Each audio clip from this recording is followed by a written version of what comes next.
everyone, Barbara Rankin here today with another video tutorial for ColourArte. Today I'm going to try a bit of a different technique to add colors to this egg-shaped ornament from ColourArte. They are very high quality glass. Even the opening is smooth and won't cut your fingers. And ColourArte also sells these in a heart shape and a star shape. Now I'm sure you've seen some of the beautiful acrylic pours done by many artists. But if you're like me and sometimes have trouble with pouring and mixing the proper amounts of ingredients and so on, then this technique may be just for you. I'm going to be mixing my primary elements with Golden's polymer medium gloss. It is a bit thicker than the pouring medium, so I'm hoping that will give me a consistency that will move but not necessarily run down the glass ornament. And I went ahead and transferred the polymer medium from this jar to this condiment type of bottle because it has a small tip and you can control how much you want to put out, and it has a nice cap to keep your medium fresh and from drying out. Now it's important to get everything ready before you start. I have a piece of parchment paper here, the kind used for baking, and underneath that I have a piece of aluminum foil because I'm not sure if the parchment paper will hold up to the liquid. You are also going to need a straw. Since these ornaments are handmade, I have found that the openings vary in size, but you want it to fit tightly so the ornament does not wobble around while you're working on it. This straw is slightly larger than the hole, but you can bend it enough to insert it, and it is better to have it too tight than too loose. And you can just continue to work it in, and it's a good idea to try and get it all the way to the top because the more you have in there, the less likely it's going to wobble around, and that will be very distracting for you. Just keep working it, and there you see it's nice and sturdy. You will also need a spatula, a paintbrush, a glass of water, your polymer medium, of course, and your primary elements, even more, of course, and a cardboard stand of some sort, like packing material or even an old shipping box to stand your ornament in to let dry. To do that, all you need to do is cut an X into the cardboard, just large enough to hold the straw without it falling over. And you can do that before you get to that point because you'll want to make sure that this doesn't just tip over after you've done all that work. And once you determine that it's not going to tip over, then you're ready to start, because once you start, you will not be able to stop. So have everything you need handy. And here's a little tip that I have for you. If you're not sure about what colors you want to use, it's a good idea to do a little sample of each. Some of them, as you can see, don't look anything like what they look in the jar. For instance, the Sunset Glow has a more coppery undertone. The sea glass looks like I see an opalescent kind of almost white color coming through. And then, of course, the Summer Breeze looks like it has more green in it. And I think these two are pretty similar.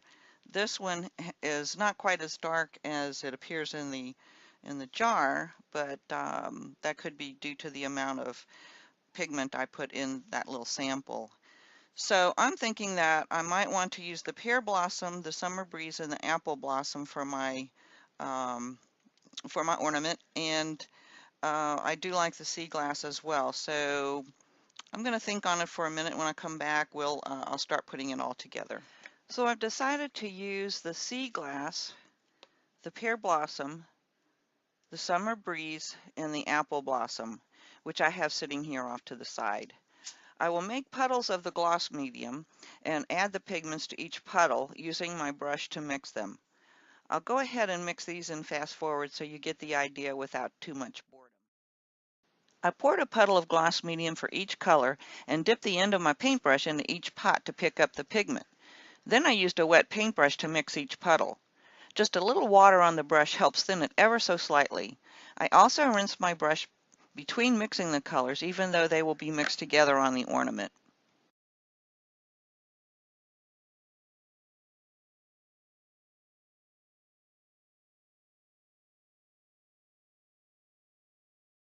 Now the fun begins. I began by dipping the ornament into the puddles, twisting and turning the ornament to pick up each color. When the puddles started to get too thin, I used my spatula to push the color into a smaller area, which made it easier to pick the paint up with the ornament. At this point, I'm still trying to keep the colors separate.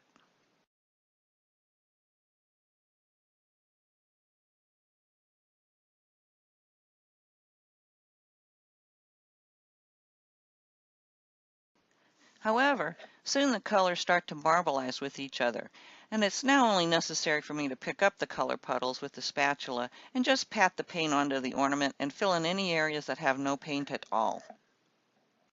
As you can see, I'm still dipping, spinning, and dabbing the paint wherever it is needed. As I get closer to the neck of the ornament, I simply place my hand beneath the paper to get the paint up around the neck and opening of the ornament.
The paint is still running, so I started to gently spin the ornament to keep the paint moving until I was comfortable placing it in the cardboard packaging holder that I had made. And here I'm just touching up any areas that look like they need more paint.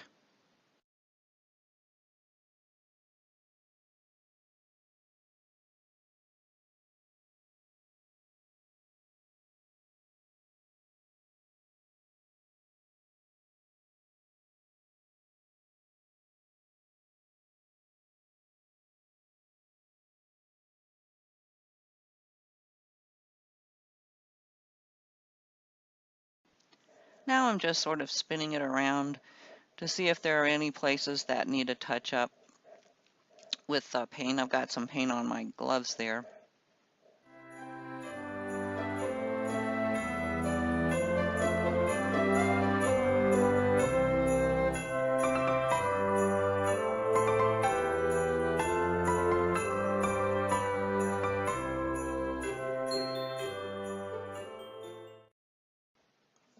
You can use a torch to get rid of any air bubbles that may develop. I can't stress enough to you, though, that you need to be very careful anytime you use any kind of heat tool.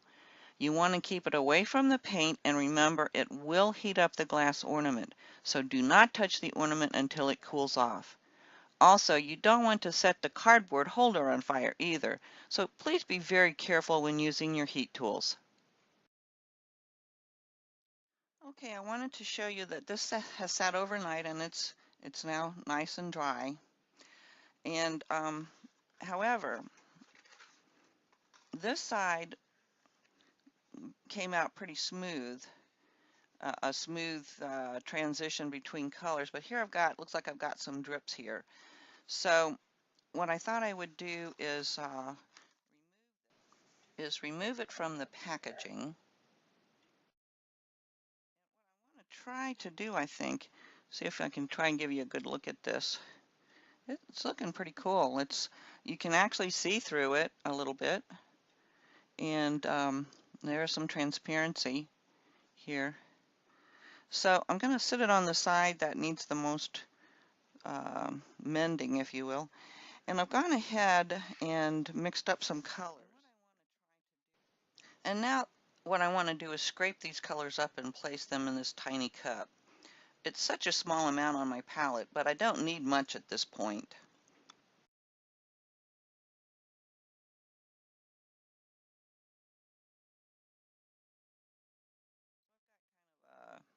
You can see in the cup, I've got the different colors there.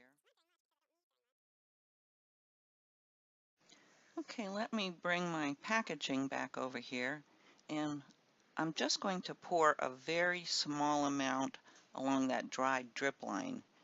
And then I'm just going to use my finger to blend it in to make it all even.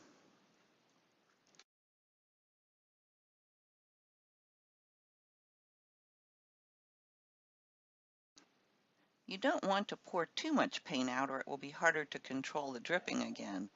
You want just enough paint to spread with your finger without so much remaining that it has nowhere to go but down. And you can see that I'm using a patting motion so that I can sort of control that leveling of the paint because it will level itself. And I just continued adding this color combination around the entire ornament and doing this patting motion. And occasionally you can see me using a spreading motion with my finger.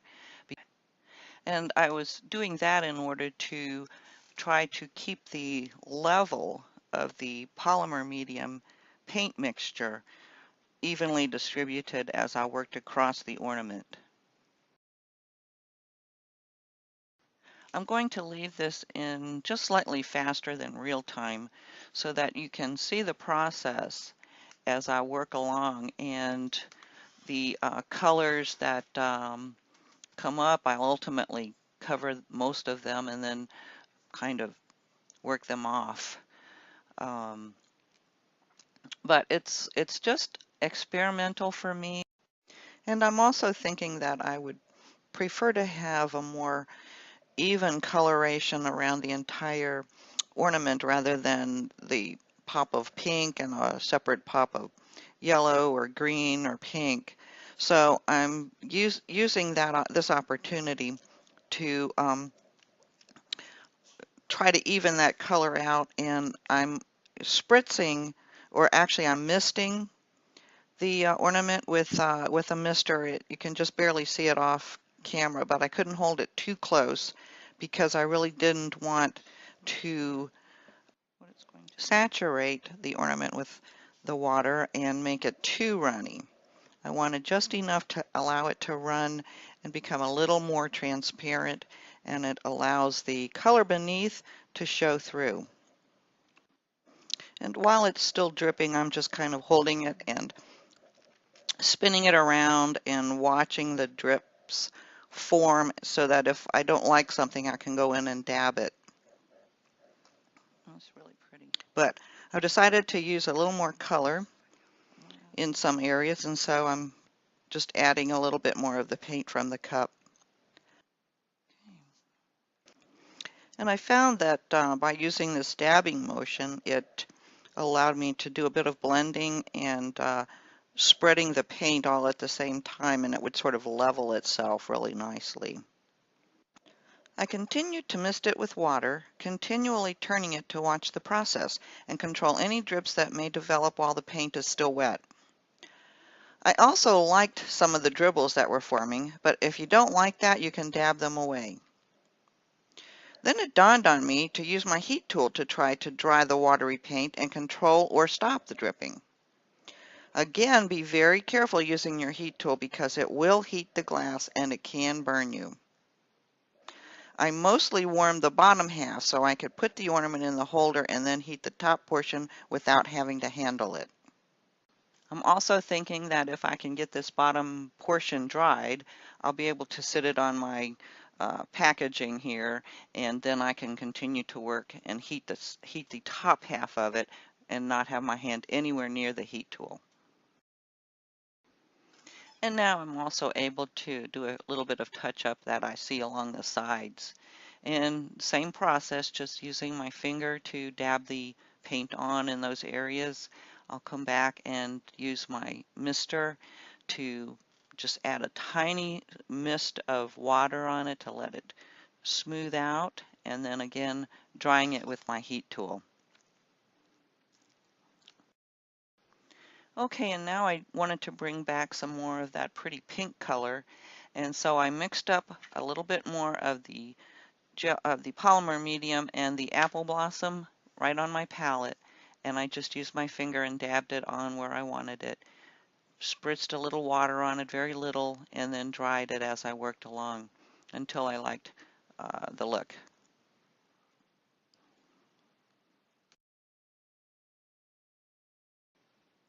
Okay, let me show you what it looks like with the little bit of pink popping through, just enough.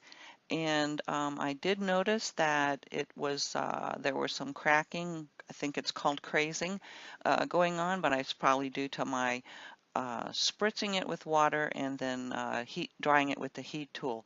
But I really like that look. So I've decided to add more cracks to the egg, and I'm doing that with black archival ink and a crackle stamp from Kaisercraft.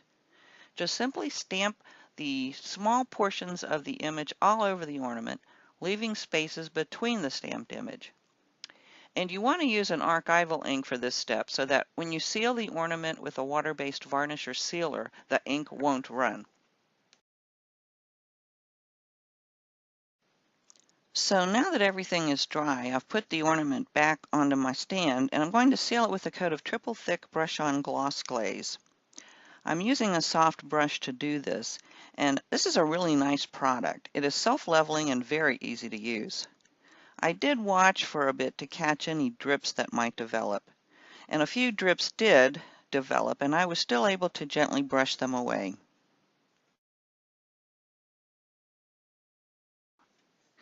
So now just set it aside to dry. Now it's time to add some embellishments that I made previously using ColourArte's Radiant Gel's 3D paint and silicone molds. I have a short video tutorial where I show you how to make these. You can click on the link above to go straight to that video. Sometimes you may need to clean up the edges on your molded embellishments, and it is very easy to fix. Just snip off any rough edges or pieces sticking out with scissors. I'm thinking about using these leaves and one flower.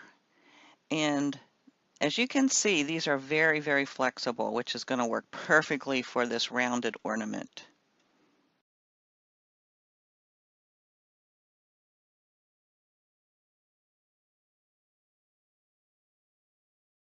So the first thing I'm going to do is color these leaves with black emerald primary elements mixed with a little bit of the polymer gloss medium.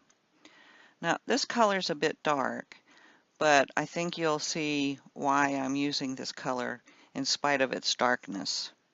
Because after I paint it, and I do want to get the edges because the edges will certainly be seen, I'm going to take a dry baby wipe or a paper towel before the paint dries, and I will be removing some of that color so that the gold will show through and show the detail again. Let me show you what I mean. Yes, I think that's going to look real good.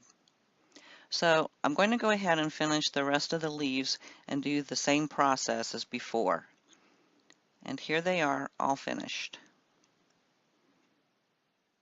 Don't they look vintage?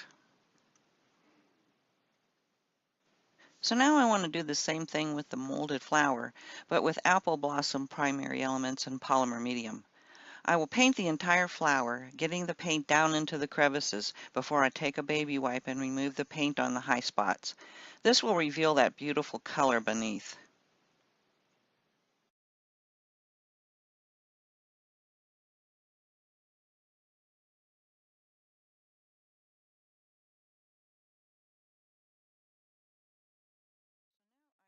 Uh, Golden nugget primary elements.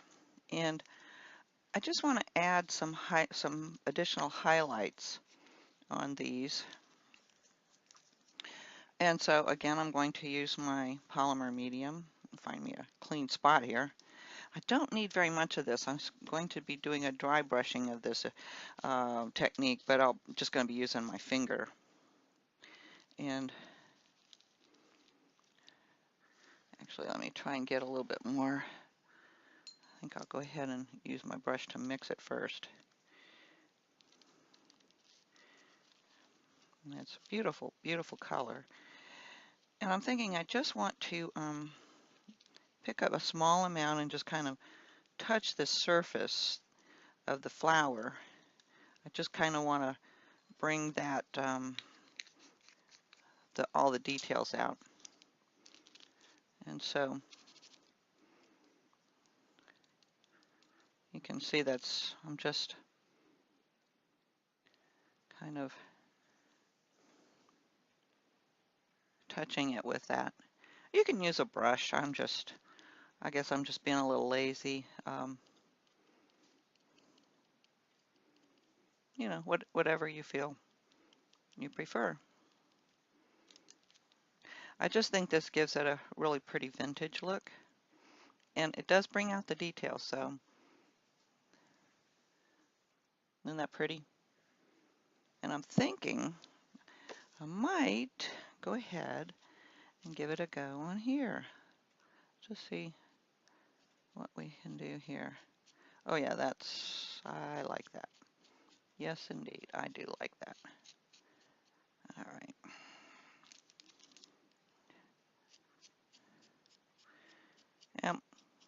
I find it easy to do this with my finger.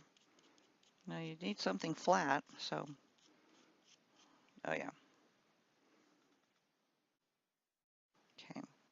I'll just go ahead and fast forward through this section where I repeat the same process for the remaining leaves.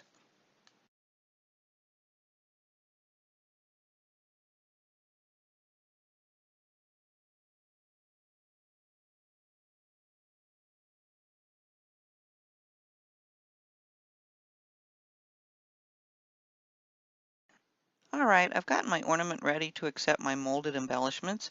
And first I want to set them onto the ornament to check placement before I start adding the glue. Then once I have a good idea just about where to begin, I will use some glossy accents to adhere the leaves. I'm going to glue the two smaller leaves first to make sure I have enough room for them. Then I can work outwards with the longer leaves.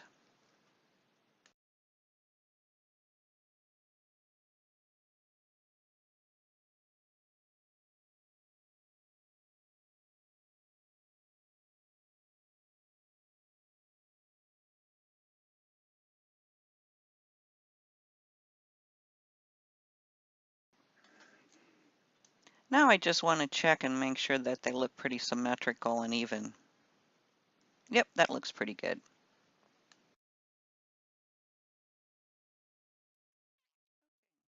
This seems to be holding pretty well. And what I wanted to do, because I'm going to be sitting this on top of these and having to sort of mold it around and over, there's going to be this gap here, and I think I needed a thicker glue. So I'm going to go to my Fast Grab Tacky Glue so that I can put kind of a large dollop in there.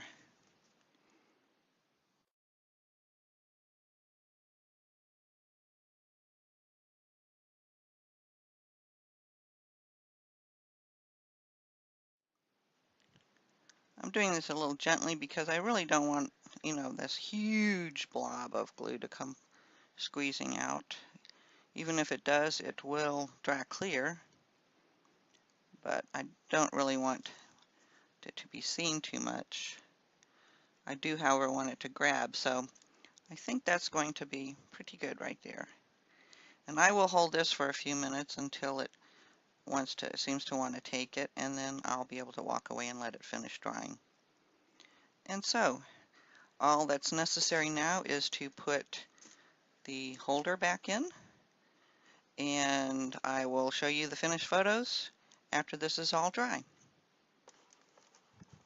So I'll be right back. So here's a closer look at the finished piece. You may have noticed that I've added 2 more flowers to it. I just think it looked a little bare and I needed more. I used the same process to color them as before. The gel medium isn't quite dry yet, but should dry completely clear. Well, I hope you enjoyed my project today and that I have taken the fear out of acrylic pours with my dip, dab, and drag process. You can get a similar result with this process, and like I said, it is only paint. You can always add more until you like the results.